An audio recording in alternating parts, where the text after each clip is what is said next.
Good Wednesday morning.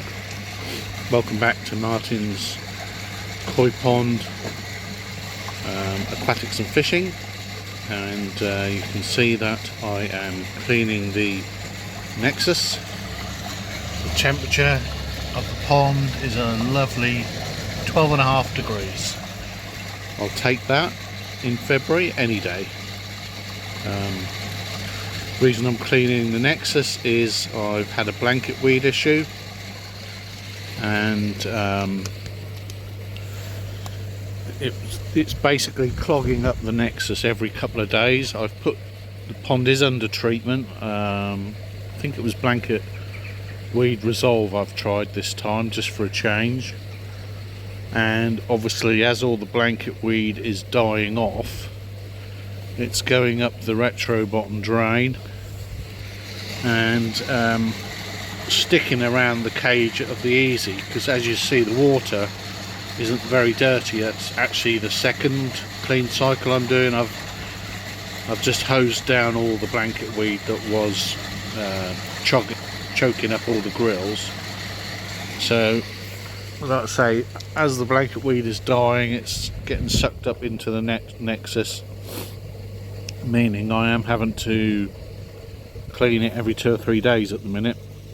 But the pond is a lot clearer. I did have big clumps of blanket weed in the pond, and that's all appears to have gone now. Fish are doing really great. They've really put on some size over the winter.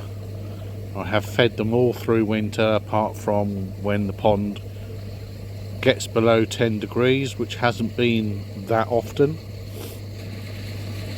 and they just have a basic wheat germ pellet, and they don't get a lot of it, but they're still hand feeding. There's certain fish that like to hand feed. The big karashigoi, the chagoi aragroki, and the harawaki all like to a bit of human contact and like to hand feed, which is nice even in the winter.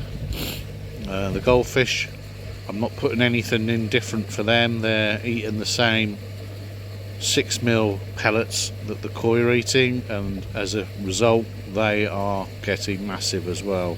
I mean, look at the size of that tamasamba there.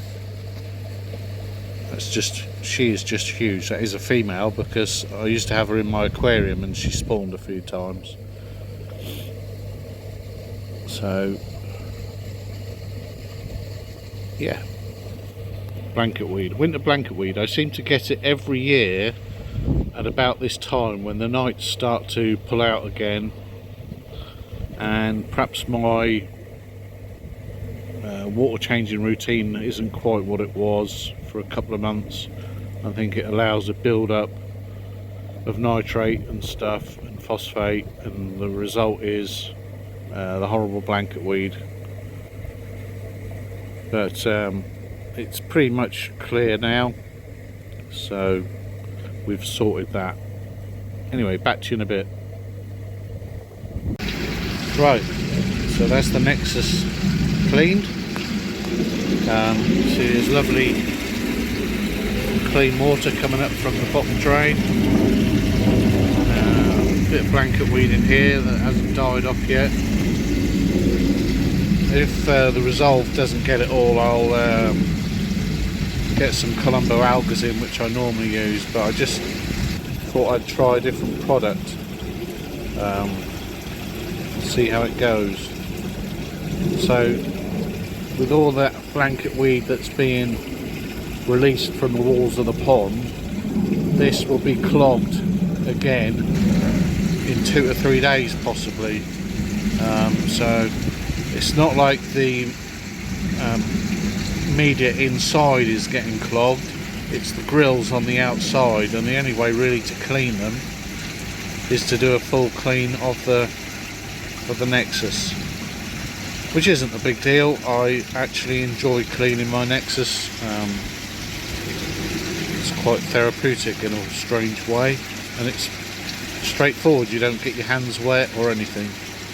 Just turning a couple of valves, and that's it really. And the hose pipe just to hose the stubborn blanket weed off the easy cage. Right, going to do a little update of the tanks inside, and then that'll be it for this week. Well, before I go in and show you the tanks for an update, it's just so lovely and mild today. I'm only sat here in a fleece, not a coat or anything, and as you can see the koi are very active, so I thought I'd have a coffee, sat by the pond. They're all sort of gathering, but they've already been fed, so they're not getting any more, but they're all chances, I say.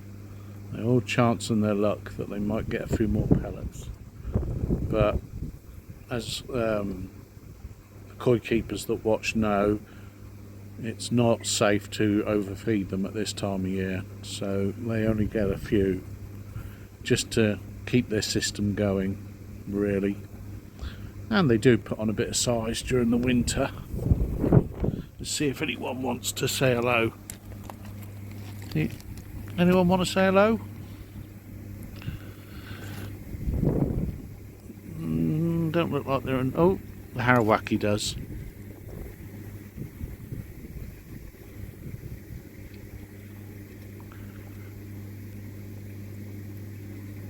No, the others are staying. Oh, the Apple, the Aragroki's coming across. He likes a little bit of interaction. And that's going to bring up Big Bertha, the Karashigoi, I think. She's thinking about it. I'm going to come up or not and say hello. If I hadn't have fed them already, they would be all up. Yeah, here she comes. She's a big gal. She really doesn't mind you touching her.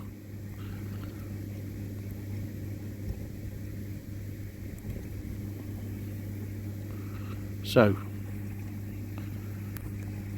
I'm going to sit here and enjoy my coffee, and then I will update you on the fish tanks. So, here's the saltwater tank. Just a brief update.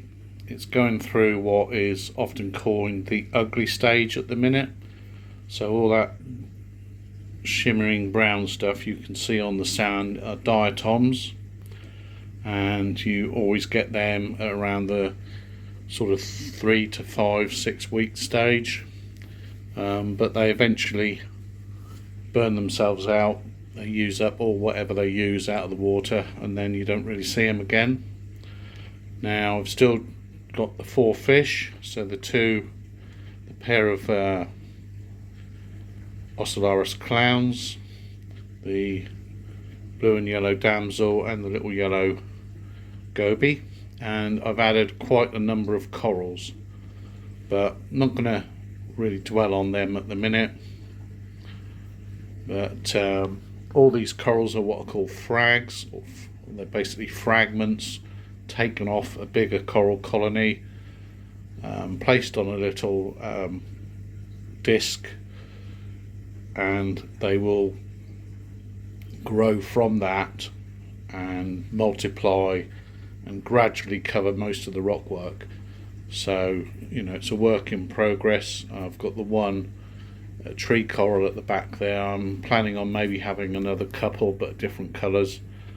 But yeah, that's the marine tank. It's going really well. The corals are all out and super happy. So let's look at the big tank.